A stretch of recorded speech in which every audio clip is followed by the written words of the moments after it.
आज हम लोग डिस्कशन करने वाले हैं कि क्या धरती फ्लैट है या नहीं है और चाणक्य का ये मानना है कि धरती फ्लैट है।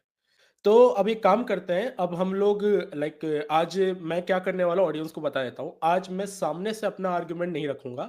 आज आप लोगों का जो मुझे इंटरेस्टिंग आर्गुमेंट लगेगा, जो मुझे लगता है कमेंट लेना चाहिए, जिसके ऊपर मेरा फ़ोकस जाएगा, उस कमेंट को मैं लूँगा और उस कमेंट को मैं आर्टिकुलेट करूँगा। अगर ऐसी ज़रूरत लगेगी कि मुझे उसको फर्दर एक्सप्लेन करना है या फिर चाणक्य ने जो जवाब दे रहे हैं उसमें मुझे फर्दर फिर कुछ बोलने की ज़रूरत है, तो मैं एज़ अ मॉडरेटर अपना काम करूँगा, but my work will more like a moderator today. तो सबसे पहले ही क्वेश्चन अगर आ जाता है कि थिंग्स नीचे क्यों आती है? इस पे मेरा कहना सबसे पहले तो ये है, जहाँ अच्छा, पर ग्लोब अर्थर्स ऐसा बोल रहे हैं कि चीजें पृथ्वी के सेंटर की तरफ जा रही हैं, पृथ्वी के अच्छा। सेंटर की तरफ जा रही हैं। वहां पर हम फ्लैट अर्थर्स बोल रहे हैं कि चीजें डाउनवर्ड्स, अगर उसकी डेंसिटी ज्यादा है तो डाउनवर्ड्स जाता है, मतलब वर्टिकल डायरेक्शन में मूवमेंट होता है उनका। मतलब ये फ्लैट प्लेन हो गया, हॉरिजॉन्टल प्लेन हो गया, और उस हॉरिजॉन्टल प्लेन के रेस्पेक्ट में वर्टिकल डायरेक्शन में मूवमेंट होता है। जहां पर भी आप खड़े हैं उसके रेस्पेक्ट में वो वर्टिकल आप ड्रॉ कर लीजिए। और जबकि ग्लोब अर्थर्स बोल रहे हैं कि पृथ्वी के सेंटर की तरफ आ रही है। मतलब ऑब्जर्वेशन एक ही है। ऑब्जर्वेशन ये है कि हम चीजों को वर्टिकल डायरेक्शन में देखते हैं। ये आपका हुँ, भी ऑब्जर्वेशन है, मेरा भी ऑब्जर्वेशन है, सबका सेम ऑब्जर्वेशन है। हुँ, लेकिन ग्लोब अर्थर्स उसमें फर्दर ये बोल रहे हैं कि नहीं, ये अगर बिगर स्केल में देखा जाएगा तो वो पृथ्वी के सेंटर की तरफ आ रहा है। जबकि हम हाँ, बोल रहे हैं बिगर स्केल में भी देखोगे तब भी वर्टिकल डायरेक्शन में ही मूवमेंट है, कोई पृथ्वी के सेंटर की तरफ नहीं आ रहा है। क्योंकि अगर आप ग्लोब अर्थर्स ऐसा क्लेम कर रहे हैं कि सेंटर की तरफ आ रहा है, तो सबसे पहले हुँ, उन्हें एस्टेब्लिश करना पड़ेगा कि ऐसा कोई सेंटर होता भी है। उसके लिए कर्वेचर को पहले एस्टेब्लिश करना पड़ेगा। भाई पूरी दुनिया में ग्रेविटेशन अगर कोई फोर्स ऑब्जर्व करता है तो क्या करता है? भाई किसी वस्तु को आप ऐसे फेंकते हैं, नीचे गिरती है, वस्तु छोड़ी नीचे गिर गई। इंडिया वाला फेंकेगा तब भी नीचे गिरेगी, ऑस्ट्रेलिया वाला फेंकेगा तब भी नीचे गिरेगी, अमेरिका वाला फेंकेगा तब भी नीचे गिरेगी, लंदन वाला फेंकेगा तब भी नीचे गिरेगी। सब सेम ऑब्जर्वेशन है सबका, चाहे वो ऑस्ट्रेलिया में है, चाहे वो अमेरिका में है, चाहे वो इंडिया में है, सबका सेम ऑब्जर्वेशन है। किसी भारी वस्तु को फेंकोगे तो नीचे गिरेगी और किसी हल्की वस्तु को छोड़ोगे तो ऊपर जाएगी, जैसे हीलियम का बैलून। तो सबका सेम ऑब्जर्वेशन है, ठीक है, कि नीचे जा रही है वस्तु, नीचे नीचे डाउनवर्ड्स नीचे जा रही है। तो समझ में आता है भाई, सीधी सी बात है। इस फ्लैट अर्थ के ऊपर सबको, चाहे इस वाले हिस्से पे आप खड़े हुए हैं तब भी वो वस्तु को फेंकेंगे तब भी वो नीचे जाएगी, फ्लैट अर्थ के इस वाले हिस्से पे आप खड़े हुए हैं किसी वस्तु को फेंकेंगे तब भी वो नीचे जाएगी। चाहे आप इंडिया में खड़े होकर ऊपर फेंकोगे तब भी वो नीचे आएगी, ऑस्ट्रेलिया में खड़े होकर फेंकोगे तब भी वो ऊपर से नीचे आएगी। आसानी से समझ में आता है, और यही सब लोग ऑब्जर्व भी करते हैं। भाई ऑस्ट्रेलिया के अंदर भी आप देखोगे वस्तु को ऊपर फेंकते नीचे आती है, इंडिया के अंदर भी देखते हो वस्तु को ऊपर फेंकते नीचे आती है। लेकिन बताया क्या जा रहा है कि गेंदाकार पृथ्वी पे वो ऐसे फेंकोगे तो वो ऐसे आएगी और ऊपर फेंकोगे तो ऐसे आएगी। भाई गेंदाकार पृथ्वी पे बताया जाता है गुरुत्वाकर्षण में कि वस्तु पृथ्वी के केंद्र की तरफ आकर्षित होती है, जबकि पृथ्वी के केंद्र की तरफ आकर्षित होते आज तक किसी ने नहीं देखा। सबने यही देखा है कि वस्तु जो है नीचे की तरफ आ रही है, नीचे की तरफ। वस्तु कहाँ रही है? नीचे की तरफ। यहाँ अगर ऑस्ट्रेलिया वाला यहाँ खड़ा हुआ है तो उसके लिए भी ऐसे नीचे आ रही है, इंडिया वाला यहाँ खड़ा हुआ तो उसके लिए भी ऐसे नीचे आ रही है, नीचे की तरफ आ रही है, डाउनवर्ड्स डायरेक्शन में। उन्होंने क्या कर दिया कि पृथ्वी के केंद्र की तरफ। कहाँ भाई, कौन सा केंद्र, कहाँ का केंद्र, किसने देखा केंद्र? जब कर्वेचर ही आज तक कोई सिद्ध ना कर सका तो केंद्र कहाँ से आ गया? आज तक पृथ्वी का मुड़ाव ही कोई सिद्ध ना कर सका तो कौन सा केंद्र की बात कर रहे हो? कहाँ है केंद्र? कि बेमतलब में केंद्र। तो ये गुरुत्वाकर्षण भी चपटी पृथ्वी के ऊपर ही सेंस बनाती है बात। और वो समझ में भी आ रही है कि हाँ ऑस्ट्रेलिया वाले ऊपर फेंक रहे हैं तो ऐसे करके उनके लिए भी नीचे आ रहा है, इंडिया वाले भी सेम, उसी सेम ऑब्जर्वेशन है दोनों का, ऑब्जर्वेशन में कोई अंतर नहीं है। लेकिन गेंदाकार पृथ्वी वालों के लिए ऑब्जर्वेशन में अंतर आ जाएगा। वहां नीचे वो खड़े होंगे तो पहली बात तो उन्हें आभास ही नहीं होगा, उनका दिमाग ही काम करना बंद कर जाएगा, दिमाग सुन्न पड़ जाएगा। क्या ऑस्ट्रेलिया में जो लोग रहते हैं उनका दिमाग सुन्न है क्या? उन्हें समझ में नहीं आ रहा कि वो उल्टे खड़े हैं। कमाल हो गया। मतलब ऑस्ट्रेलिया से आप चल चल के घूम घूम के, चाहे रोड से आए चाहे कैसे भी आए, तो ऑस्ट्रेलिया में जैसे आवास हो रहा था आपको खड़ा होने का सीधा, और इंडिया में आप आ गए तब भी आपको वैसा ही सीधा वैसे ही आवास रहेगा। ऐसा थोड़ी है कि अगर आपको ऑस्ट्रेलिया में उल्टे खड़े होने की आदत थी तो जब आप इंडिया में आ जाओगे उल्टे हो जाओगे ऐसे करके, तो आपका दिमाग चकरा जाएगा, अरे इतने सालों से तो मैं उल्टा चल रहा था, अब मैं यहाँ पर आ गया हूँ तो अब मैं दिमाग चकरा रहा है, क्योंकि पहले तो मेरा सिर नीचे रहता था, अब मेरा सिर ऊपर आ गया तो मेरा दिमाग थोड़ा ऐसा समस्या आ रही है। ऐसी कोई समस्या आई है आज तक किसी को? बेमतलब की कहानी बना रखी है गेंदाकार पृथ्वी की, कोई मतलब नहीं है। और ऐसे खान सर जैसे मास्टर जो जेन्युइन क्वेश्चन लोगों के मन में आते हैं, उनके वही फर्जी जवाब, रटे पिटे जवाब रट्टू तोते के आगे भग के चले जाते हैं। अभी पहले इसको समझा। ये बबनी का क्वेश्चन ये है ना कि जो यहां रहता होगा वो काहे नहीं गिर जाता? किसके वजह से? ग्रेविटी। ये आदमी कूदता होगा ना तो वापस खींच लेता है। यहां से कूदेगा नीचे तो वापस खींच लेगा, और यहां से कोई कूदेगा तो वापस खींच लेगा। एक जादुई चीज बता दी, गुरुत्वाकर्षण, ग्रेविटी, मान के बैठ गए घर पे। समुद्र की बात करें वो भी यहाँ पे सेंस बनाता है। भाई थाली ले लो, आप थाली में पानी भर दोगे आसानी से रुक जाएगा किनारी से, गेंद के ऊपर पानी को डालोगे बिल्कुल नहीं रुकेगा। ये चीज भी यहाँ पर सेंस बनाती है कि हाँ समझ में आता है कि समुद्र एक कंटेनर है, उस कंटेनर को हम लोग बोलते हैं एंटार्क्टिका की ऊंची ऊंची हर तरफ जमीन है, हर तरफ ऊंची ऊंची बर्फ की जमीन है, और बीच में महासमुद्र है, और उस बीच में द्वीप हैं, जिन द्वीपों को कॉन्टिनेंट्स बोला जाता है, और उन कॉन्टिनेंट्स के ऊपर हम लोग रहते हैं। तो इस तरह की परिस्थिति है, वहां समझ में आ रहा है कि पानी को रोकने के लिए कंटेनर चाहिए, थाली में आसानी से रुक जाएगा, पानी ठहर जाएगा। फ्लैट अर्थ के ऊपर ये भी समझ में आता है आसानी से। जबकि गेंदाकार पृथ्वी पर आपको मानना पड़ेगा कि करोड़ों लीटर पानी चिपका हुआ है नीचे, समुद्र अरबों लीटर, खरबों लीटर पानी चिपका हुआ है गेंद पे ऐसे करके। एक तरफ मेरा ग्लोब अर्थ मॉडल है जो उस चीज को बहुत बढ़िया तरीके से एक्सप्लेन कर रहा है, ना सिर्फ एक्सप्लेन कर रहा है बल्कि हम लोग एस्ट्रोनॉमिकली कैलकुलेट कर पा रहे हैं जो कि किस हिसाब से हमारे मून के फेजेस होंगे, कब हम लोगों को कहते हैं ना पूर्णिमा मिलेगी, कब हम लोगों को अमावस्या मिलेगी। ये सारी चीजें बहुत बहुत एक्यूरेसी के साथ हम लोग कैलकुलेट कर पा रहे हैं। ठीक है, तो ग्लोब अर्थ को सपोर्ट करने के लिए एक बार ये सोच के देखिए कि यहाँ तो हम बता देंगे कि आज से 4 साल 6 महीने 5 दिन बाद मून ऐसा दिखेगा, हम लोग एग्जैक्टली कैलकुलेट कर देंगे। कुंभ का एग्जांपल ले लेते, अभी महाकुंभ चल रहा है प्रयागराज में, तो महाकुंभ भी किस हिसाब से चल रहा है? जुपिटर का जो मोशन होता है, जुपिटर का जो फर्दर मतलब रिवोल्यूशन का मोशन होता है, उसके हिसाब से महाकुंभ चल रहा है। वो कैलकुलेशन में भी अब ठीक है थोड़े एरर्स है उस चीज में, फिर भी वो मोर और लेस 12 साल के साइकिल को एक्यूरेटली बता पा रहा है। तो वहां पर और जो इंडियन एस्ट्रोनॉमी रही है, इंडियन एस्ट्रोनॉमी हमेशा मून के फेजेस के ऊपर डिपेंडेंट रही है। तो जो वेस्टर्न साइड की एस्ट्रोनॉमी रही है वो सन के फेजेस पे रही है, और जो इंडियन मतलब जो गणित ज्योतिष कहते हैं वो रही है मून के फेजेस पे। तो हम लोग तो यहाँ बहुत एक्यूरेटली प्रिडिक्ट कर पा रहे हैं उस चीज को। तो मतलब मैं बस ये कह रहा हूँ कि एक साइड हम लोग बहुत बढ़िया से एस्ट्रोनॉमी की मदद से हम लोग ग्लोब अर्थ में इस चीज को एक्सप्लेन कर पा रहे हैं। तो डोंट यू थिंक कि यहाँ एक अपर हैंड मिलना चाहिए ग्लोब अर्थ को? अब इसमें ऐसा है कि जो इंडियन कल्चर है, इसको अगर देखें और इसके बैकग्राउंड में जाएँ, तो इसमें अगर पृथ्वी का एक जो पर्यायवाची शब्द है, वो है अचला। पृथ्वी का एक जी पर्यायवाची शब्द है अचला।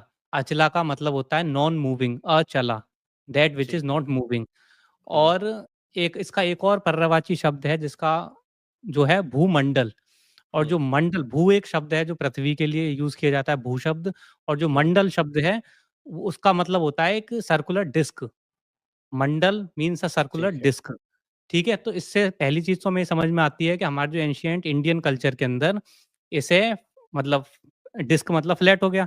फ्लैट माना जाता था और स्टेशनरी माना जाता था अर्थ को। तो सनातन धर्म के अनुसार तो पृथ्वी का एक पर्यायवाची शब्द है अचला। अचला पृथ्वी का एक पर्यायवाची शब्द है। अचला का मतलब क्या होता है? अचला, यानी कि जो कि चलायमान ना हो। तो मतलब सनातन धर्म के अनुसार तो पृथ्वी अचला है, यानी कि स्थिर है, यानी कि स्टेशनरी है। और पृथ्वी की जो दूसरी क्वालिटी है कि फ्लैट है, वो समतल है, उसको संबोधित करने के लिए पृथ्वी का एक और पर्यायवाची शब्द है, वो क्या है? भूमंडल। तो मंडल का अर्थ क्या होता है? मंडल का अर्थ होता है एक वृत्ताकार या चक्राकार आकृति। मंडल का क्या अर्थ होता है? वृत्ताकार या चक्राकार आकृति। तो वृत्ताकार जैसे एक सर्कुलर डिस्क जो होती है उसे बोलते हैं मंडल। तो जो डिस्क है वो तो फ्लैट हो गई, वो तो ग्लोब हुई नहीं, तो पृथ्वी को तो भूमंडल बोला जा रहा है, यानी कि सर्कुलर डिस्क बोला जा रहा है, तो वो तो फ्लैट हो गई।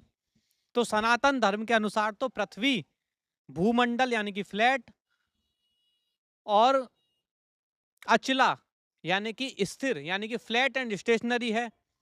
अब एक चीज तो ये क्लैरिफाई हुई। अब बात आती है कैलकुलेशन की और प्रिडिक्शन की।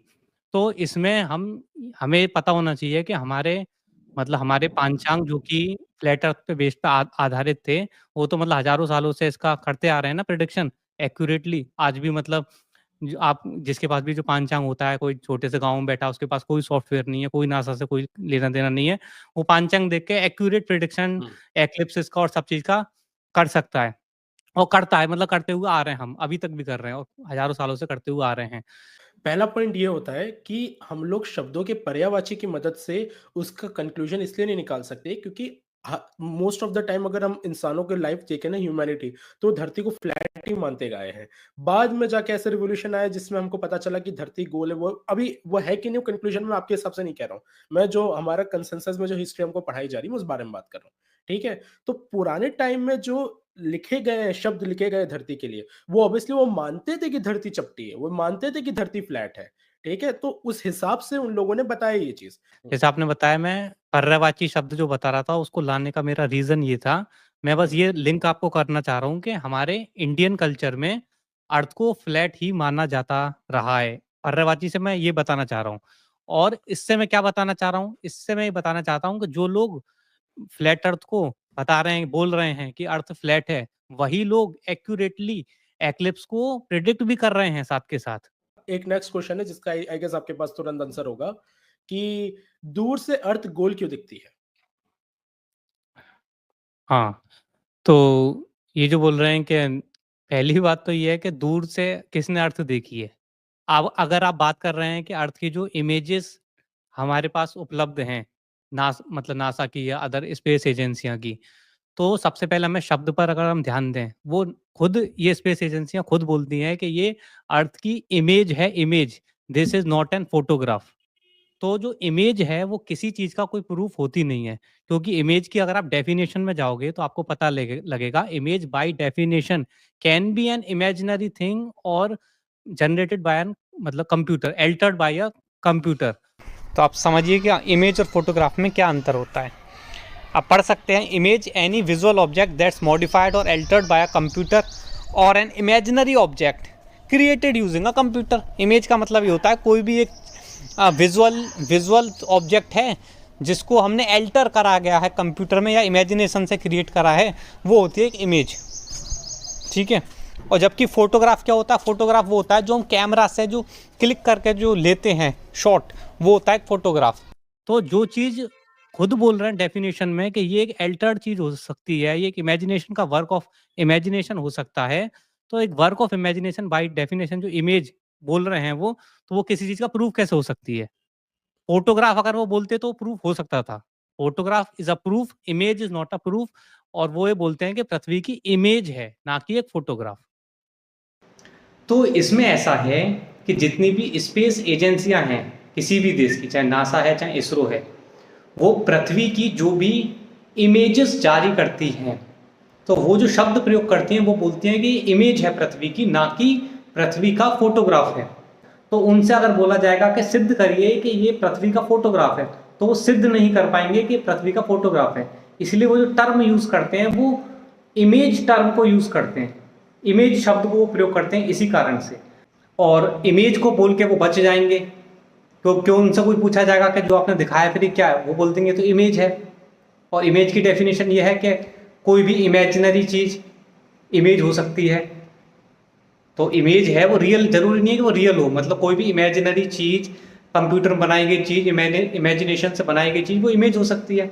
इसीलिए वो इमेज शब्द का प्रयोग करते हैं ताकि वो सेफ रहें, क्योंकि उन पर अगर कोई केस डाल देता है लीगली तो वो तो बोल देंगे कि हमने तो बोला ही नहीं था कि फोटोग्राफ है।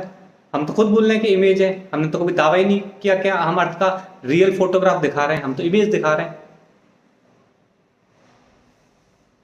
तो हमें इमेज थोड़ी देखनी है, हम कोई आर्टिस्टिक वर्क देखने थोड़ी आए आपकी वेबसाइट पे।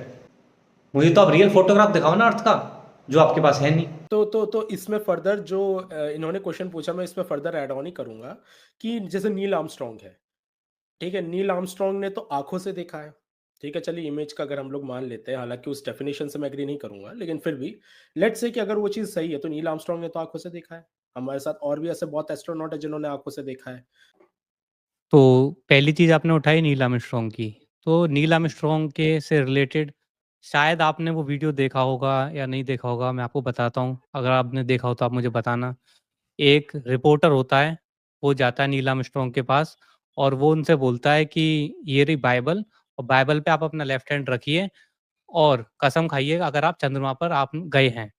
अगर आप चंद्रमा पर गए हैं तो बाइबल पे हाथ रख के कसम खाइए। और नील आर्मस्ट्रॉन्ग उसे करने से मना कर देता है और ये चीज़ ऑन कैमरा रिकॉर्डेड है। तो अगर इसमें पहला क्वेश्चन ये उठता है कि अगर हम नील आर्मस्ट्रॉन्ग पर विश्वास कर रहे हैं कि नील आर्मस्ट्रॉन्ग गया था, तो फिर वो मतलब कि ऐसा क्यों कतरा रहा है उस पे हाथ रख के कसम खाने से? तो अपोलो 11 में जो लोग बोले जाते थे कि भाई चंद्रमा पर जिन्होंने लैंड किया, number 1 Neil Armstrong, number 2 Michael Collins, number 3 Buzz Aldrin, जिसमें बताया जाता है पहला कदम रखा नील आर्मस्ट्रॉन्ग ने, दूसरा कदम रखा बज एल्ड्रिन ने। तो मैं आपको ये प्रूफ करने वाला हूँ कि ये बंदे कभी चंद्रमा पे गए ही नहीं थे। सबूत नंबर 1, नील आर्मस्ट्रॉन्ग का जो म्यूजियम में सूट पड़ा हुआ है उसमें अगर आप जो उनके जूते के निशान देखोगे, और ये जो लोग बताते हैं कि नील आर्मस्ट्रॉन्ग का जो चंद्रमा पर जूते का निशान है, वो जो फोटो ये बताते हैं, वो दोनों आपस में मैच नहीं करती। प्रूफ नंबर 2, जब एक रिपोर्टर जाता है बाइबल लेकर और नील आर्मस्ट्रॉन्ग से बोलता है कि भाई आपने चंद्रमा पर कदम रखा था तो बाइबल पे हाथ रख के कसम खा दो, तो नील आर्मस्ट्रॉन्ग ऐसा करने से मना कर देता है। Mr. Armstrong bought several ABC Digital. Wanted to give you the opportunity to swear on the Bible that you walked on the moon. Will you put your left hand on the Bible and swear to God that you walked on the moon? Gentlemen, Mr. Cybro, Yes? If you really walked on the moon, why would you not do that? So why don't you just put the into the record in the argument and put your hand on the Bible, swear to God you walked on the moon. Mr. Cybro, knowing you, that's probably a fake Bible. Proof number 3, Buzz Aldrin का। तो जब ये बच्ची पूछती है कि हम चंद्रमा पे इतने लंबे समय से क्यों नहीं गए, 1970 के बाद से इतने लंबा टाइम हो गया, हम चंद्रमा पे क्यों नहीं गए? Why has nobody been to the moon in such a long time? Because we didn't go there, and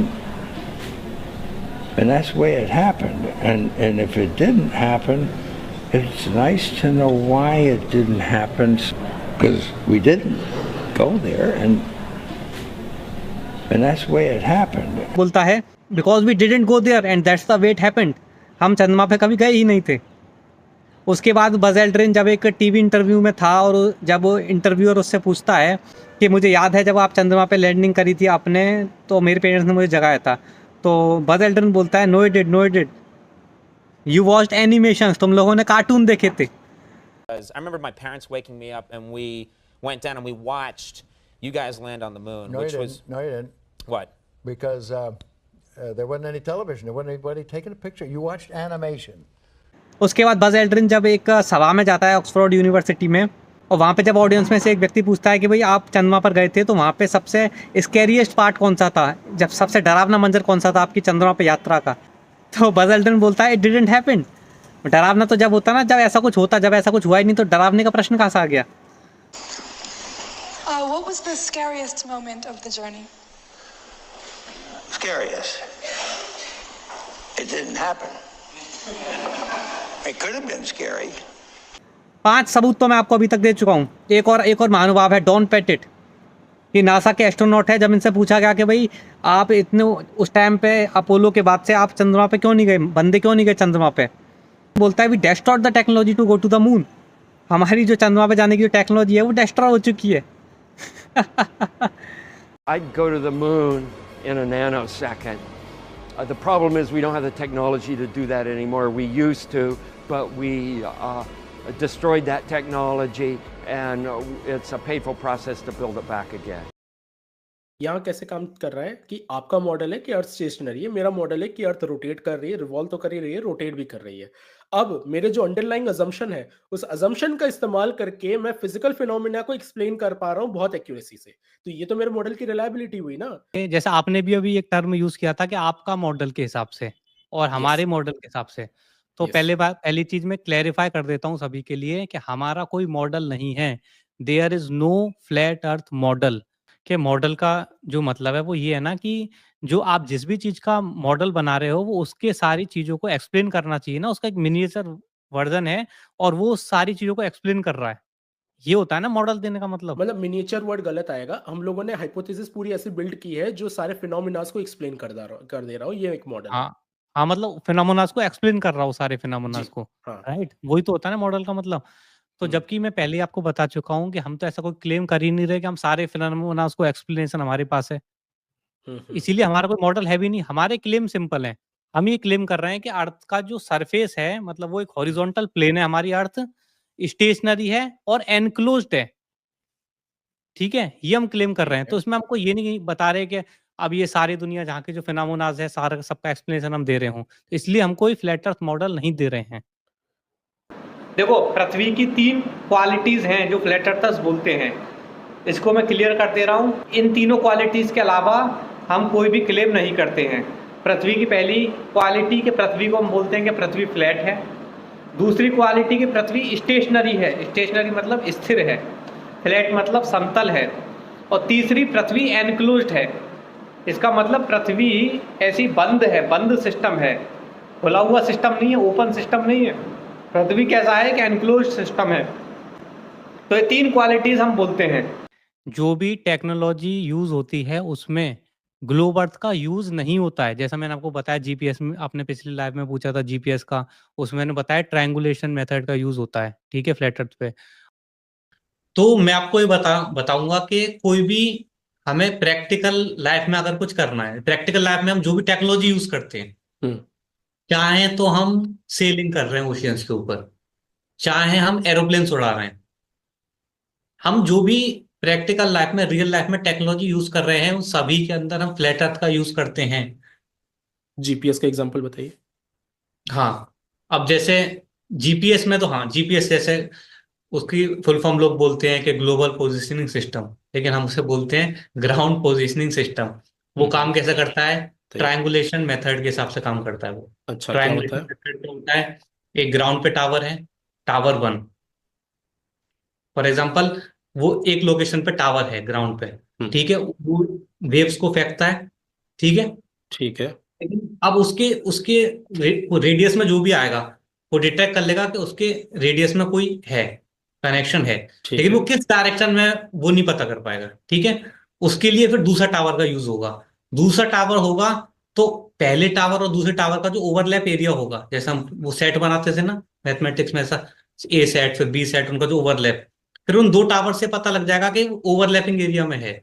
चाहे हम सी में मतलब समुद्र में हम जहाज को चला रहे हों, तब भी हम जो सेलेस्टियल नेविगेशन यूज़ करते हैं, उसके अंदर भी अर्थ को फ्लैट ही एज़्यूम करते हैं, फ्लैट और स्टेशनरी। तो सिमिलरली जब भी हम किसी भी चीज़ की प्रैक्टिकल उसमें जाते हैं, तो हमें समझ में आता है कि इसके अंदर प्रैक्टिकल यूज़ के अंदर अर्थ को फ्लैट एंड स्टेशनरी ही कंसीडर किया जाता है। कोई भी चीज़ आप उठा लो। हाँ, तो ये क्वेश्चन है फाइनल एक्सपेरिमेंट, ठीक है? तो फाइनल एक्सपेरिमेंट के बारे में क्या कहना है? क्योंकि वहाँ जो फ्लैट अर्थर गए थे, जो बहुत ही प्रोमिनेंट फ्लैट अर्थर माने जाते थे, उन्होंने तो अपनी गलती मान ली थी। उन्होंने बोला कि यार sometimes you are wrong and you have to accept that. So आपका उसके बारे में क्या कहना है? इसके इसके बारे में मेरा कहना ये है कि फ्लैट अर्थ कोई हमारा कल्ट तो है नहीं, कोई रिलीजन तो है नहीं कि इसके कोई 1-2 बहुत बड़े पुजारी हैं और वो लोग बोल रहे थे अभी तक कि अर्थ फ्लैट है, तो हम सब सारे फॉलोअर्स अभी तक मान रहे थे उनकी बातें और अर्थ फ्लैट को हम भी फ्लैट अर्थ का नारा लगा रहे थे। और अब वो पुजारियों ने बोलना शुरू कर दिया कि अर्थ, तो भैया मुझे पता लगा कि अर्थ ग्लोब है, तो हम भी अब मानने लग जाएँ कि अर्थ ग्लोब है। ऐसा तो कोई है नहीं, कोई रिलीजन तो है नहीं फ्लैट अर्थ। तो इसमें 1-2 आदमी क्या बोलते हैं, क्या नहीं बोलते हैं, इसके बेसिस पे तो पहली बात मैंने कभी माना ही नहीं था कि कौन आदमी क्या बोल रहा है उसके बेसिस पे कि अर्थ फ्लैट है। ऐसा तो कभी था ही नहीं। अर्थ फ्लैट क्यों है, ये मैंने समझा था अलग-अलग तरीकों से। ठीक है? अलग-अलग तरीकों से समझाता है कि अर्थ फ्लैट क्यों है, रीज़न्स के बेसिस पे है। कोई इंसान मान रहा है, आज वो क्या बोल रहा है इस वजह से मैं मानने लग जाऊँ, ऐसा था ही नहीं कभी। तो किसी पर्सन कोई आदमी पहली बात तो ये जो चीज़ें होती हैं, वो किसी पर्सन पे डिपेंड नहीं करती हैं कि आज कोई पर्सन बोल रहा है, वो कल को कहीं चला गया, उसके साथ क्या हुआ, उसने कुछ स्टेटमेंट बदल दिया, तो हम भी अब उसमें आ जाएँगे। तो ऐसे उसके बेसिस पे हम मान ही नहीं रहे थे कि अर्थ फ्लैट है। वो बोल रहा है इसलिए हम मान रहे हैं, ऐसा थोड़ी था। तो अब उसने कुछ और बोल दिया तो हम पे कुछ इम्पैक्ट पड़ेगा, कोई फ़र्क पड़ेगा ही नहीं, 1% भी। तो कुछ समय पहले एक इवेंट की खबर सामने आती है।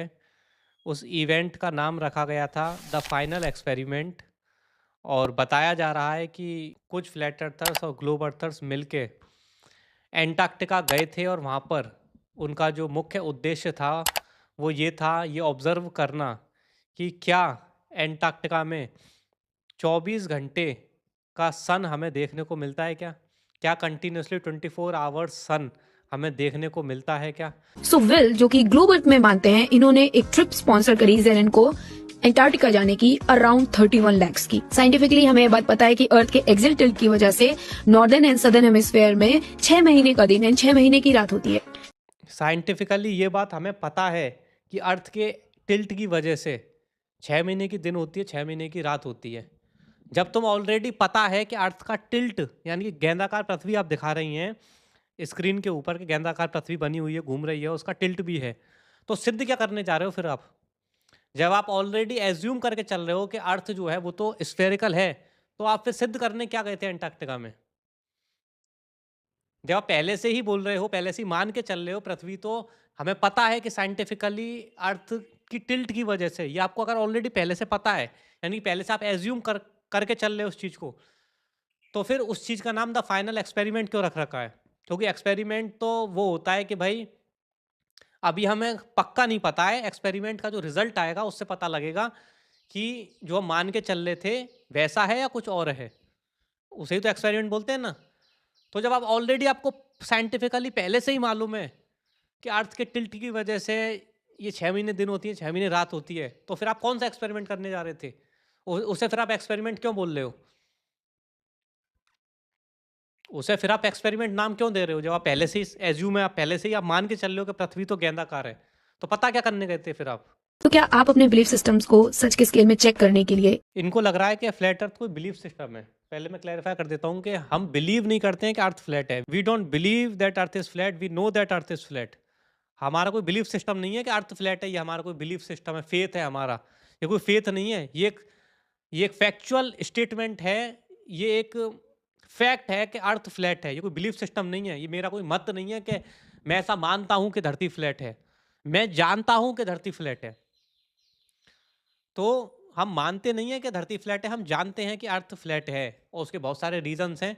अब वो तो मैं सारे कवर करूंगा नहीं इस वीडियो में। अगर आपको जानने हैं तो पूरी लंबी चौड़ी प्लेलिस्ट बना रखी है, उस पर सैकड़ों वीडियोस डले हुए हैं। चपटो गोला अलग से डिबेट्स कर रखी हैं, दुनिया भर की चीज़ें कर रखी हैं, जाकर आप देख सकते हैं तो आपको पता लगेंगी। हम ये क्लेम कर रहे हैं कि अर्थ का जो सरफेस है मतलब वो एक हॉरिजॉन्टल प्लेन है, हमारी अर्थ स्टेशनरी है और एनक्लोज्ड है। ये क्वेश्चन पूछते हैं, what is so special about Earth that it is flat whereas all the other celestial bodies are round? ये एक बहुत बड़ा मिसकंसेप्शन है, इसे मैं क्लैरिफाई करना चाहूँगा। लोग ऐसा सोचते हैं कि हमारे मतलब अर्थ फ्लैट है एक हीलियोसेंट्रिक मॉडल में, यानी कि सूर्य केंद्रित जो सिस्टम है, सोलर सिस्टम जो बताया जाता है कि सन सेंटर में उसके प्लैनेट्स उसके रिवॉल्व कर रहे हैं उसके हर तरफ, और बाकी सारे प्लैनेट्स तो राउंड हैं, लेकिन ये पैनकेक अर्थ है जो कि एक इकलौता फ्लैट प्लैनेट है। तो ऐसा हिसाब किताब नहीं है, ऐसा आपको नहीं इमेजिन करना है।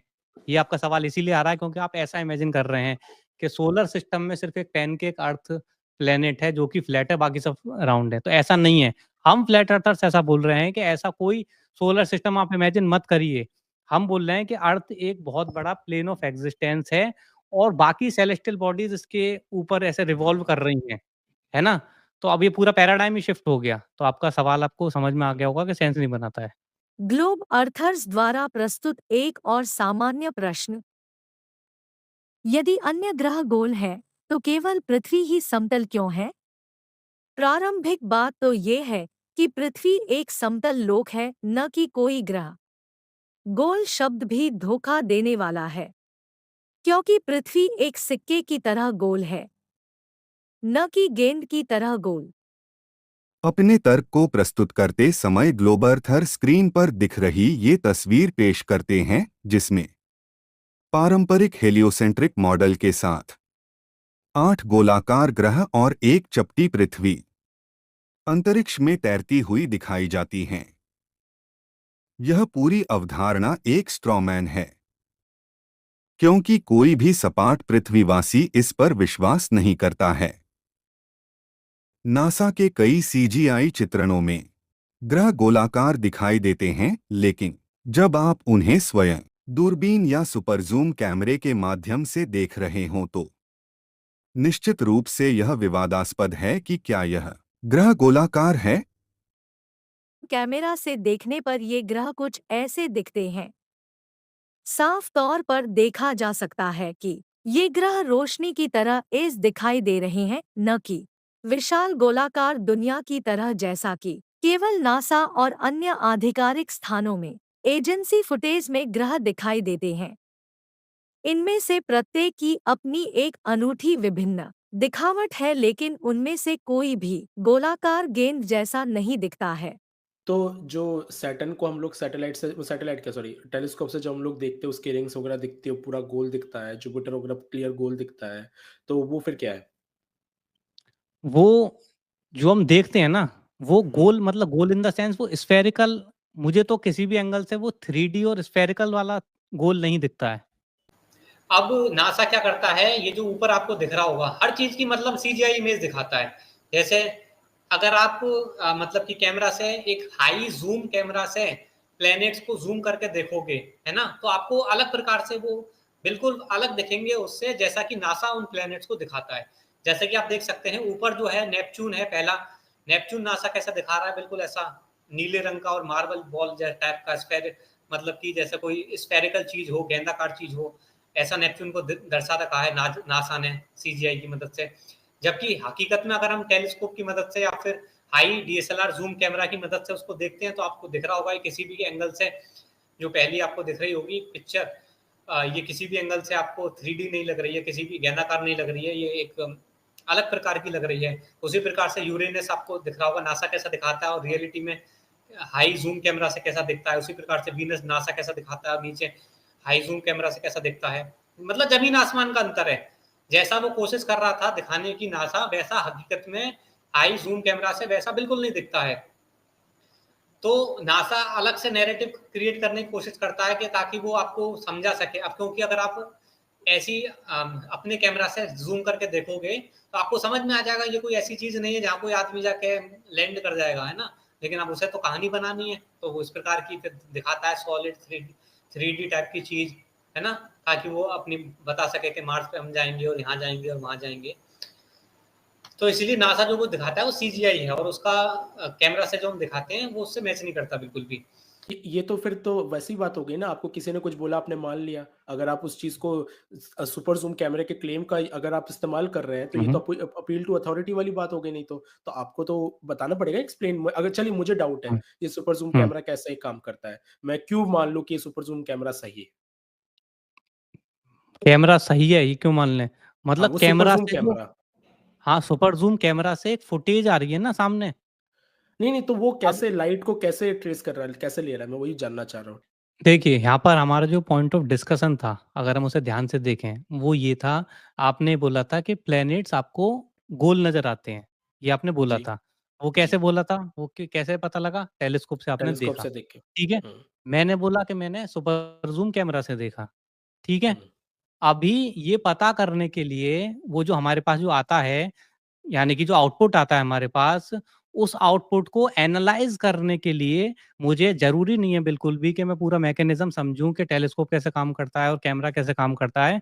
उन दोनों के आउटपुट को मैं साइड बाय साइड रख के कंपेयर कर सकता हूँ और मुझे पता लग जाएगा कि इसमें मुझे मतलब किसमें ज़्यादा क्लैरिटी आ रही है, किसमें ज़्यादा अच्छे से दिख रहा है, क्लैरिटी के साथ, और किसमें, और दोनों में से किसी में भी 3D वाला स्फीयर दिख रहा है या नहीं दिख रहा है। अच्छा, तो इसमें मैं एक क्वेश्चन आपसे और पूछूँगा कि आपने बोला कि ये सुपर ज़ूम कैमरा आपके पास है? आपके पास रखा हुआ है? तो देखो इसमें इसमें कैसे मैं देखा आपको है एक चीज़ आपने? बताता हूँ।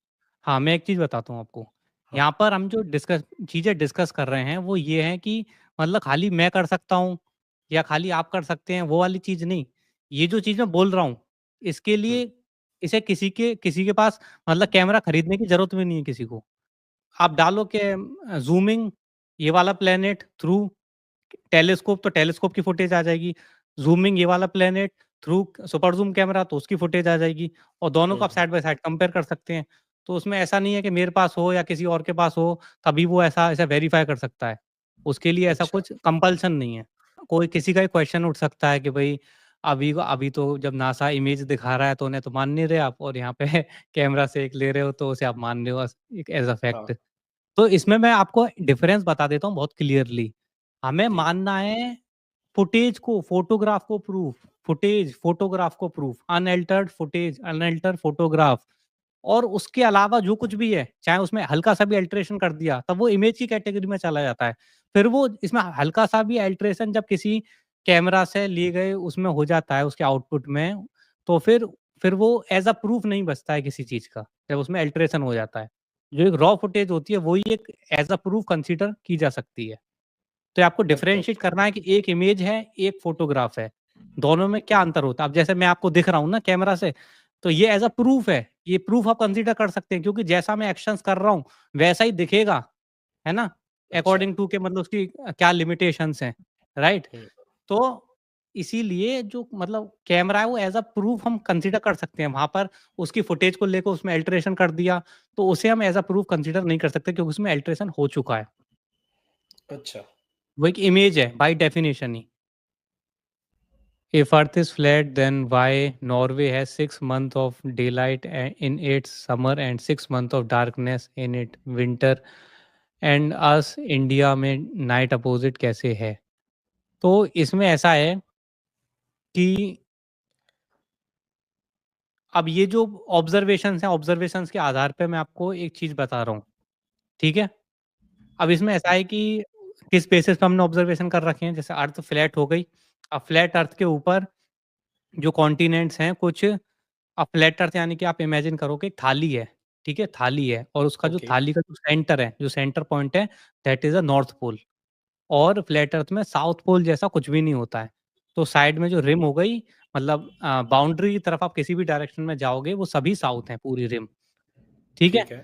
तो अब इसमें क्या है कि उस फ्लैट अर्थ के ऊपर आप कहीं भी लोकेट हो सकते हो, किस कंट्री में हो, उसके अकॉर्डिंग।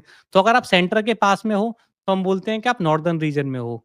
आप हुँ। अगर आप सेंटर से दूर होते हैं, उसके बाउंड्री के पास, तो हम बोलते हैं कि भई आप जो है सदर्न रीजन में हो, ठीक है? सदर्न पार्ट में हो।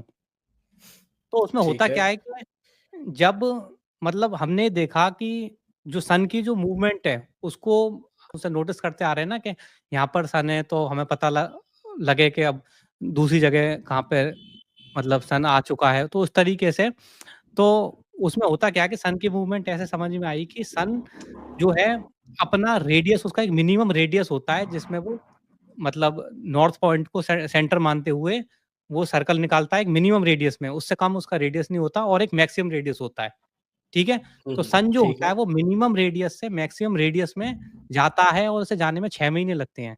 मिनिमम रेडियस से मैक्सिमम रेडियस तक जाने में उसे 6 महीने लगते हैं, और सिमिलरली उसे मैक्सिमम रेडियस से मिनिमम रेडियस तक आने में 6 महीने लगते हैं। तो इस प्रकार से सन का 6 महीने जाने में, 6 महीने आने में। इसे लोग आम भाषा में उत्तरायण और दक्षिणायन भी बोलते हैं सूर्य का, ठीक है? तो ये सन का मूवमेंट है।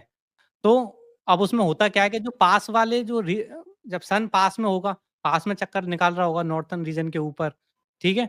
तो वहाँ पर समर होती है, और जो सदर्न वाला पार्ट है वहाँ तक सनलाइट मतलब सन उनसे बहुत दूर है, सन हुँ। उनसे बहुत दूर है क्योंकि पास में चक्कर लगा रहा है, तो इसलिए वहाँ पे विंटर है।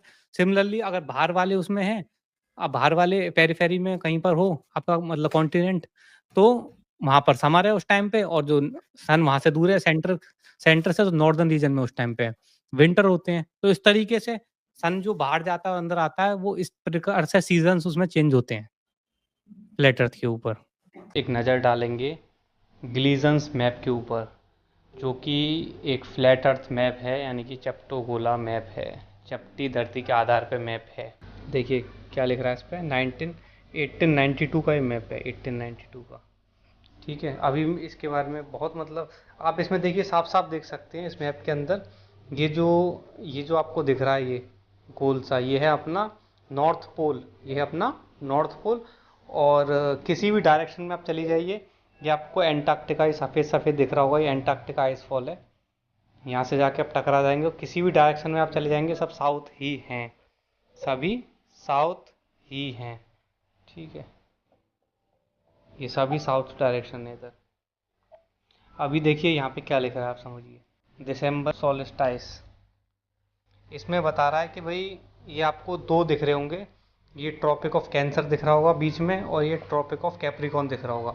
तो ये बोल रहे हैं कि भाई 21 दिसंबर को जो है सन सबसे नॉर्थ पोल से सबसे दूर पहुंच जाता है। जैसे ये सेंटर में नॉर्थ पोल दिख रहा है, इसके सबसे दूर पहुंच जाता है सन। ठीक है, और इससे ज़्यादा कभी दूर नहीं जाता। 21 दिसंबर को सबसे दूर पहुंच जाता है, उसके बाद वापस अपनी जर्नी स्टार्ट करता है नॉर्थ की तरफ, यानी कि वापस से इधर नॉर्थ की तरफ आना चालू हो जाता है, यानी कि ट्रॉपिक ऑफ कैप्रिकॉर्न से ट्रॉपिक ऑफ कैंसर की तरफ जो है रेडियस कम कर लेता है, जर्नी स्टार्ट कर देता है इधर वापस आना। ठीक है, और ये बता रहे हैं कि जब ये 21 इसमें लिख रहा है कि जब 21 दिसंबर को जब ये नॉर्थ पोल से सबसे दूर होता है, उस समय भी 80 डिग्री साउथ, जैसे ये जो लाइन दिख रही है 90 डिग्री साउथ है। ठीक है, ये 60 डिग्री, ये कह रहे हैं कि 80 डिग्री साउथ के आगे लाइट कभी भी नहीं जाती, यानी कि 80 डिग्री साउथ के आगे हमेशा अंधेरा ही रहता है। साल के 365 दिन 80 डिग्री साउथ लैटिट्यूड के आगे अंधेरा ही रहता है हमेशा। ठीक है, देखो स्केल भी है, मतलब किन्हीं भी दो पॉइंट को आप उठा लीजिए और उन्हें आप स्केल से नाप लीजिए और बिल्कुल एग्जैक्ट डिस्टेंस निकलती है। अगर आप किसी पायलट का मॉड्यूल उठा लोगे, उसमें ट्रेनिंग मॉड्यूल होता है, ठीक है, हाँ। उसका सिलेबस निकाल लोगे, उसमें उससे पूछोगे या किसी पायलट से ही पूछ लोगे, हाँ, उनको हाँ, हाँ। उनके सिलेबस में क्या पढ़ाया गया है कि आपको प्लेन उड़ाने के लिए अर्थ को क्या मानना है। तो वहाँ पढ़ाया गया है कि अर्थ को आपको फ्लैट मानना है और स्टेशनरी मानना है, ये दोनों चीज़ें वहाँ पर लिखी हुई हैं।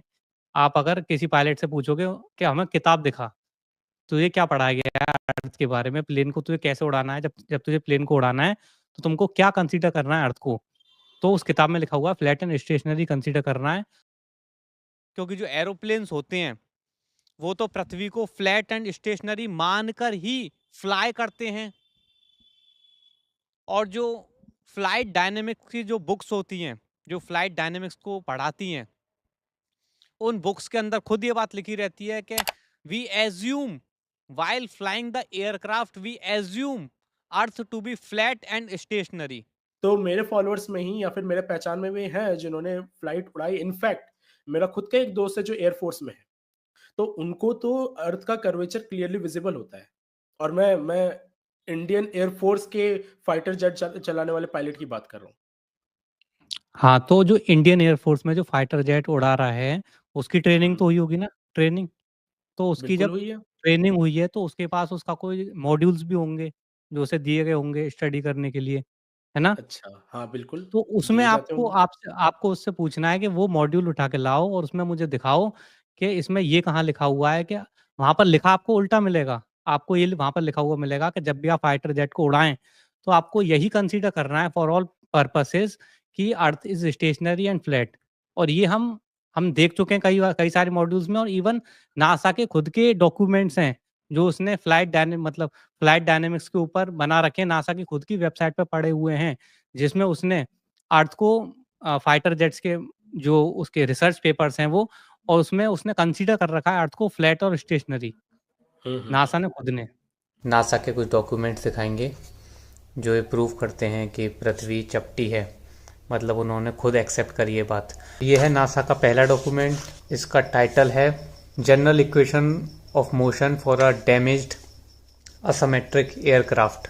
इसमें जब आप जाएंगे सेकंड पेज पे आपको मिलेगा, साफ साफ लिखा हुआ है, in this paper rigid body equation of motion over a flat non rotating Earth are developed. साफ साफ लिखा हुआ है फ्लैट नॉन रोटेटिंग अर्थ, ये आप देख सकते हैं फ्लैट नॉन रोटेटिंग अर्थ।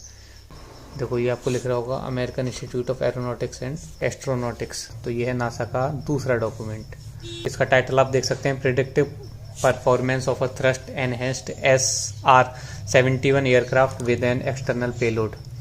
ठीक है, नासा आपको दिख रहा होगा, ये रहा नासा। ये देखिए यहाँ साफ साफ लिखा हुआ है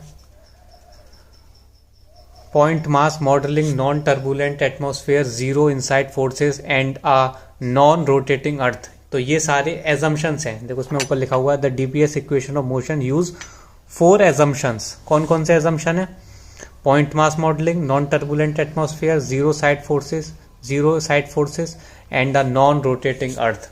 तो again a non rotating earth, ये एजम्पशन इन्होंने लिया है इसके अंदर भी, इस रिपोर्ट को जनरेट करने के अंदर भी। ये आपको इसकी रसीद दिख जाएगी, इस डॉक्यूमेंट की सारी रसीदें यहाँ पे। Performing organisation number, report number H2179, sponsoring monitorization agency NASA TM104330। तो ये आपको यहाँ दिख जाएगी। तो ये नासा का तीसरा डॉक्यूमेंट है, आपको दिख रहा होगा साफ साफ। ये डॉक्यूमेंट टाइटल है a method for reducing the sensitivity of optimal non linear system to parameter uncertainty. और ये डॉक्यूमेंट है जून 1971 का डॉक्यूमेंट है ये। ठीक है, इसमें यहाँ पे इसकी आपको रसीद मिल जाएगी, साफ साफ दिख रहा होगा आपको। रिपोर्ट नंबर नज़र आ रहा होगा 6218 और रिपोर्ट डेट नज़र आ रही होगी जून 1971। और बाकी सारी चीज़ें आप देख सकते हैं यहाँ पे। ठीक है, performing organisation NASA Langley research center. ठीक है, तो इसमें हम कहाँ जाएंगे? इसमें हम जाएंगे पेज नंबर 13 के ऊपर। ये देखिए इन्होंने क्या एजम्पशन मान रखे हैं इसके अंदर। The idealised assumptions are made following. Second number का देखिए, अ फ्लैट नॉन रोटेटिंग अर्थ। तो इसके अंदर भी इन्होंने यही एजम्पशन मान रखा है, अ फ्लैट नॉन रोटेटिंग अर्थ, सपाट स्थिर पृथ्वी। वाह। तो ये है नासा का document number 4, national aeronautics and space administration, April 1961।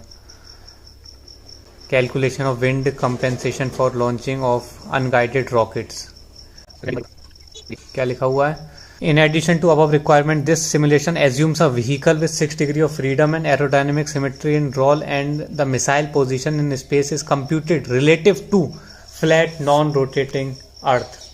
Again, this uses the assumptions of flat non-rotating Earth. सभी डॉक्यूमेंट्स के लिंक मैं आपको डिस्क्रिप्शन में डाल दूँ। तो यह है नासा का डॉक्यूमेंट नंबर 5, दिसंबर 1987 का। टाइटल है इसका users manual for linear a Fortran program to derive linear aircraft models. ठीक है, नासा। ये देखिए क्या लिखा हुआ है। Within the program the non linear equation of motion include 12 state representing a rigid aircraft flying in an stationary atmosphere. यहाँ पे भी स्टेशनरी एटमॉस्फेयर लिखा हुआ है। स्टेशनरी मतलब स्थिर एटमॉस्फेयर। और ये जितने भी ग्लोब के एडवोकेट्स आते हैं ये बोलते हैं कि एटमॉस्फेयर भी पृथ्वी के साथ घूमता है। तो यहाँ साफ साफ लिखा हुआ है stationary atmosphere over a flat non rotating Earth, flat non rotating Earth. Document number 6 आपकी स्क्रीन पे ये रहा। तो ये है डॉक्यूमेंट मार्च 1972 का। ये आपको डॉक्यूमेंट की रसीद दिख रही होगी साफ साफ। टाइटल दिख रहा होगा determination of angle of attack and side slip from radar data and a roll stabilising platform. Report number आपको नज़र आ रहा होगा सब कुछ। रिपोर्ट डेट आपको नज़र आ रही होगी मार्च 1972। ठीक है, ऑथर आपको दिख रहा होगा। इसमें चलते हैं, ये देखिए यहाँ लिखा हुआ है this method is however limited to application where a flat non rotating Earth may be assumed. यहाँ पे भी लिखा हुआ है कि पूरी रिपोर्ट सबकी जो आधार है, ठीक है, ये जो मेथड इनका है ये लिमिटेड है और बेस्ड है फ्लैट नॉन रोटेटिंग अर्थ के ऊपर। नासा का डॉक्यूमेंट नंबर 7 आपकी स्क्रीन के ऊपर ये रहा। टाइटल है इसका an aircraft model for AIAA controls design challenge.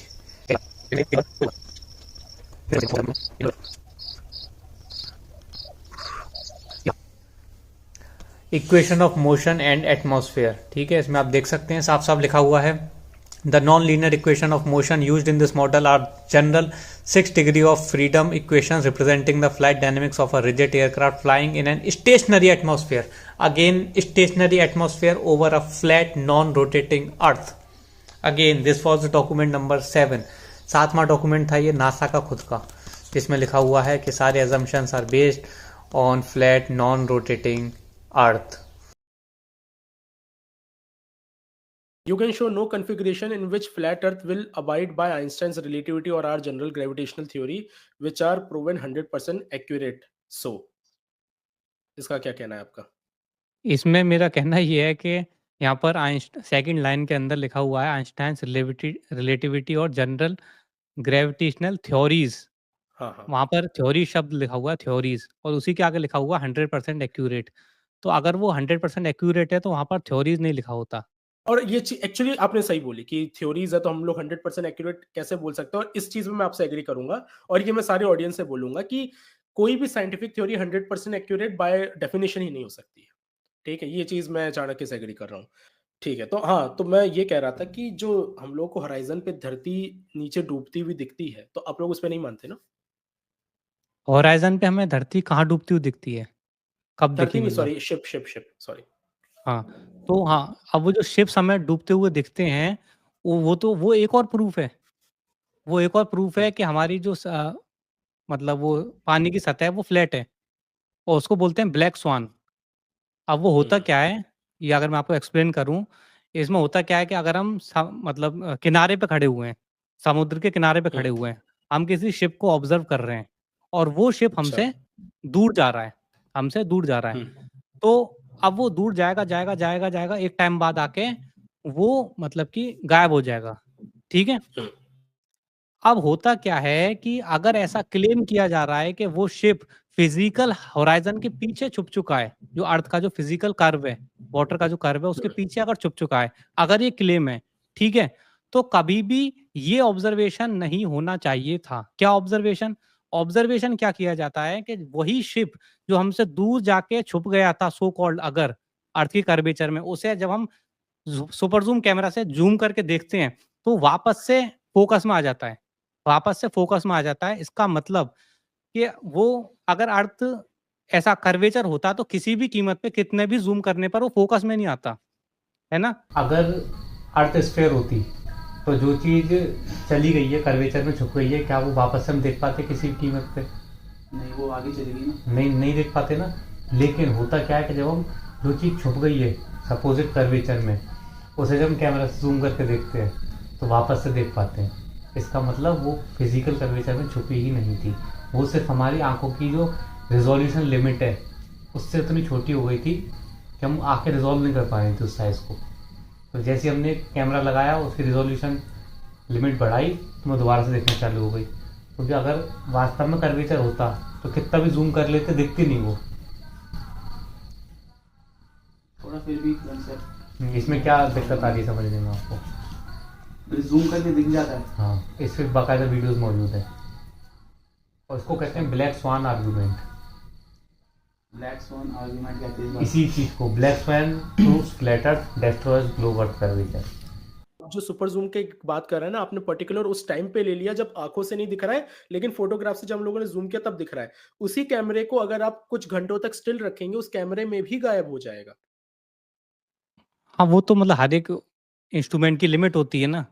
नहीं, वो तो गायब हो गई। ऐसा नहीं हमारी होगा, आंखों की ऐसा लिमिट है, किसी इंस्ट्रूमेंट फेड की आउट लिमिट है। होते हुए गायब नहीं होगा। वो गायब ऐसे होगा कि पहले कहते हैं ना कि वो नीचे डूबता हुआ ऐसे गायब होगा। पहले हल दिखना बंद होगा, उसके बाद फ्लोर दिखना बंद होगा। नहीं, इसमें पता है क्या है? इसमें ये मैं आपको एक चीज़ बता रहा हूँ, एक एक्टिविटी आप बोल सकते हैं इसे। एक एक्टिविटी मैं सबके लिए बता रहा हूँ, इसे आप करके देख सकते हैं, ठीक है? कोई भी व्यक्ति करके देख सकता है इसे। उसे क्या करना है, एक मतलब फ्लैट फ्लोर ढूँढना है, कि एक फ्लैट फ्लोर हो, ठीक है? बहुत बड़ा हॉल हो, ठीक है? काफ़ी थोड़ा बड़ा होना चाहिए वो हॉल। दूसरा काम क्या करना है, अपना फ़ोन लेना है, ठीक है? और एक छोटे-छोटे मिनिएचर ऑब्जेक्ट्स ले लेने हैं, छोटे-छोटे ऑब्जेक्ट्स ले लेने हैं। एक रेक्टेंगल, एक मतलब आप क्यूब ले सकते हैं, दूसरा आप एक स्फीयर ले सकते हैं, तीसरा पिरामिड ले सकते हैं। ऐसे आप 3-4 उसके ले लीजिए ऑब्जेक्ट्स। फिर आपको क्या करना है कि उससे एक मतलब एक एंड पर उन सारे छोटे-छोटे ऑब्जेक्ट्स को प्लेस कर दीजिए। फिर अपने फ़ोन को ले जाइए, वीडियो रिकॉर्डिंग चालू कर दीजिए और उसे सरफेस पे रख दीजिए, ठीक है?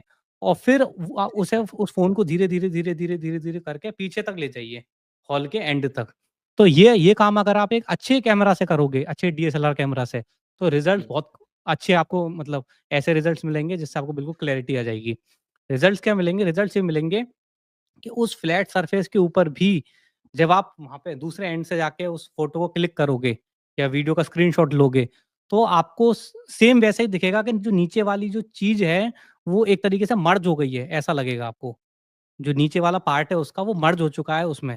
ये आप कोई भी इस एक्टिविटी को करके देख सकता है। तो वो एक्चुअलिटी में हर जगह से मतलब छोटा होता है, पूरे ही ऑब्जेक्ट श्रिंक होता है, लेकिन वो पर्सपेक्टिव की वजह से हमें ऐसा लगता है कि वो मर्ज हो रहा है। बोलते हैं पर्सपेक्टिव ग्रिड, ताकि आप समझ सकें कि किस प्रकार से जिस दूरी के साथ हमारी आंखें चीज़ों को कंप्रेस कर देती हैं। जैसे जैसे चीज़ दूर होती चली जाती है, चीज़ों को कंप्रेस करने लग जाती है हमारी आंखें, इस प्रकार से देखती है हमारी आंखें। तो उसको समझने के लिए ऐसा मैंने पर्सपेक्टिव ग्रिड ये आपको दिखाई। अब लोग ये ऐसा बोलते हैं कि साहब अगर देखो साहब ये जो समुद्र पे जहाज होते हैं, ये देखो साहब ये पानी के कर्वेचर में छुप गया, जैसे हमसे दूर गया, तभी तो जहाज का नीचे वाला हिस्सा में नजर नहीं आ रहा। और ये देखो साहब जो जहाज हमारे पास आ रहा होता है, तो वो देखो उसका जो ऊपर वाला हिस्सा है वो पहले नजर आता है, देखो जो नीचे वाला हिस्सा है वो सबसे एंड में नजर आता है। तो ऐसा नहीं है, पर्सपेक्टिव की वजह से ऐसा होता है। जैसा कि आप इस फोटोग्राफ के अंदर देख सकते हैं, ऊपर वाली पास से हमने फोटोग्राफ ली, एक छोटी सी मतलब ऐसे सैनिक वगैरह और छोटी छोटी चीजें रख दी हैं एक फ्लैट पृथ्वी के ऊपर, यानी कि अपने कमरे के ऊपर भी इस प्रयोग को आप करके देख सकते हैं, है ना। आप छोटी छोटी चीजें रख लीजिए और फिर दूर में कैमरा को ले जाइए जमीन पर ही, तो आप देखोगे दूर आपको नीचे जो आपको दिख रहा होगा, ऐसा लगेगा कि नीचे वो बिल्कुल चिपक गई थी। जैसे आपको दिख रहा है ना, ये ऊपर वाली जो ऊपर तो साफ तौर पर ये आपको गेंद दिख रही थी छोटी सी, लेकिन नीचे वाली तस्वीर में आप देख सकते हैं कि वो गेंद बिल्कुल ऐसा लग रहा है कि नीचे वाला हिस्सा उसका गायब हो गया, जबकि ये फ्लैट जो सतह है ये बिल्कुल फ्लैट है। और इसको आप करके भी देख सकते हैं। तो वो सिर्फ ऐसा होता है, वो पर्सपेक्टिव की वजह से ऐसा नजर आता है हमें, ना कि वो किसी मुड़ाव में छुप गई है चीजें। तो इस प्रयोग को आप भी करके देख सकते हैं। बहुत अच्छा क्वेश्चन पूछा हुआ है, why Polaris is not visible in the southern hemisphere.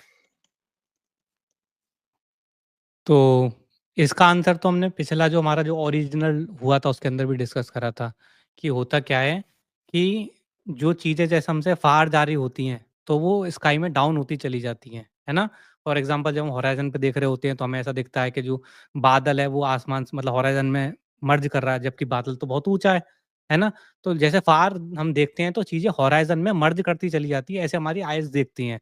Similarly होता क्या है, जब स्काई में ऊपर बहुत सारे स्टार्स हैं तो हमसे दूर जो दूर स्टार्स हैं वो एक टाइम पर आकर हॉराइजन में मर्ज कर जाते हैं, और उसके आगे के जो स्टार्स हैं वो क्योंकि वो उससे पहले ही हॉराइजन अपने मर्जिंग पॉइंट पर रीच कर गया था, इसलिए उसके आगे के जो स्टार्स हैं वो इसलिए विजिबल नहीं होते हैं। तो सिंपल सा रीजन है। स्टार सदन में क्यों नहीं दिखते हैं, नए स्टार्स को दिखते हैं, नए कॉन्स्टलेशन को, हाँ, है ना।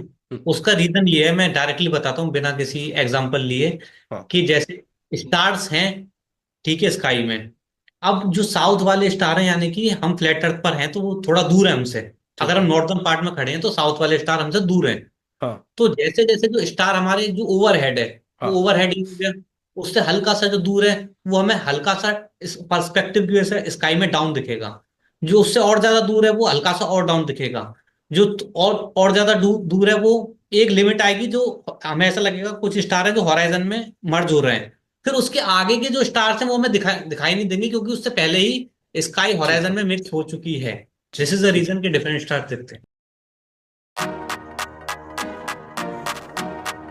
आज मैं आपको सुनाऊंगा एक कहानी, चाणक्य तिवारी मेरा नाम, अपनी जुबानी। एक थी संस्था नासा जिसने फेंका एक पासा, की धरती एक फुटबॉल और फैलाया उसने ये झोल। लोगों ने विश्वास किया उस पे भारी क्योंकि ये संस्था थी सरकारी। थे सब उन पे फर्जी सबूत पर माना सबने क्योंकि नहीं थे हम दिमागी मजबूत। एनिमेटेड कार्टून से उसने विश्वास दिलाया, अपनी मनगढ़ंत कहानी को सच दिखलाया। स्कूलों ने भी वही पढ़ाया जो नासा ने था रचवाया। धरती है असल में चपटी ना कि एक फुटबॉल जो अंतरिक्ष में लटकी। चाणक्य तिवारी जी ने इसके काफी सबूत दिए हैं या अपने वे सभी अध्ययन किए हैं। वे मार रहे नासा के कल्लों को ऐसे जैसे अंबानी जनता के पैसे। भारत में नासा का बेटा यानी ये इसरो करकेटा, इससे भी बोला जब सबूत ला रे, इसने भी कर दिए सा लॉजिक्स किनारे। ये स्कूल कॉलेज इसीलिए बनवाए ताकि इनके झूठों पर भी लोग सर झुकाए। सारे देशों में नासा ने अपने बच्चे पैदा किए, कंधों पे उनके फर्जी विज्ञान के झोले टांग दिए।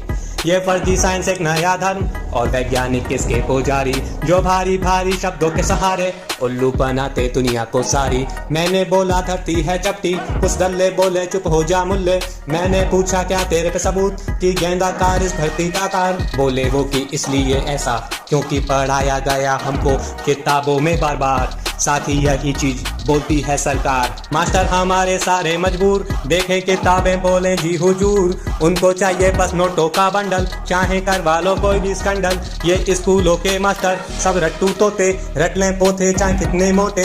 इन्होंने इसी का अभ्यास किया है, रट के किताबें कक्षा में संडास किया है। ये मास्टर जब भी फंस जाता है बोले ये सिलेबस में नहीं आता है, होते जब ये निरुत्तर अपनी ही शिक्षा में, बोलते कि पढ़ाया जाएगा आपको अगली कक्षा में। This is a wake-up call. Wake up and leave your schools. Fight against the system. Don't worry, higher forces will back you up.